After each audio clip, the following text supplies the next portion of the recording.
warahmatullahi wabarakatuh. Sampurasun.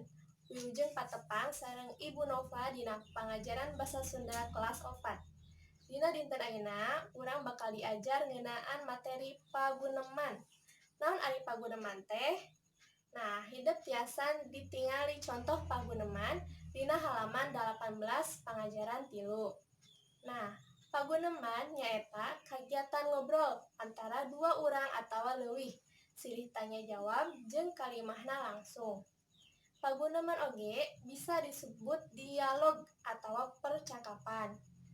Hal-hal anu kedah diperhatoskeun dina paguneman nyaeta anu kahiji lafal. Lafal nyaeta betesna sora. Anu kadua lentong. Lentong nyaeta luhur handapna sora atawa biasa disebut oge intonasi. Anu katilu nyaeta pilihan kecap atawa pilihan kata. Kumaha nyarios kasahandapeun, kasapantaran, sareng kasaluhureun. Anu kaopat nyaeta pasemon atawa mimik wajah. Anu kalima nyaeta rengkuh. Rengkuh teh nyaeta gerak-gerik badan urang. Kudu anu tiasa merenah. Nah, tujuan paguneman teh nyaeta mintonkeun atawa ngagambarkeun hiji obrolan atawa cacaritaan. Nah, tinggalinya contoh paguneman dina halaman 18. Nah, teks paguneman teh gaduh ciri-ciri di antawisna anu kahiji nyaeta aya palaku. Dina contoh ieu nu judulna Rafflesia Arnoldi, cirina nyaeta aya palaku. Di dieu aya Iwan, Dadang, sareng Lani.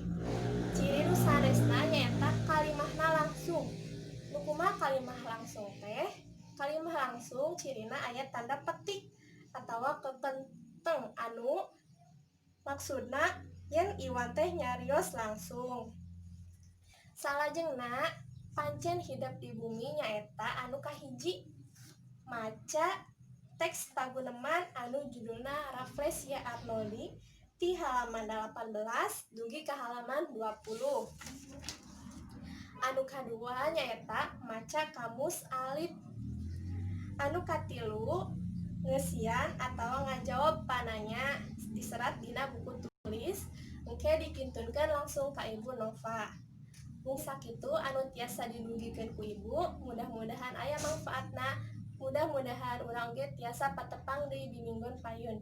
Hatur nuhun. Wassalamualaikum warahmatullahi wabarakatuh.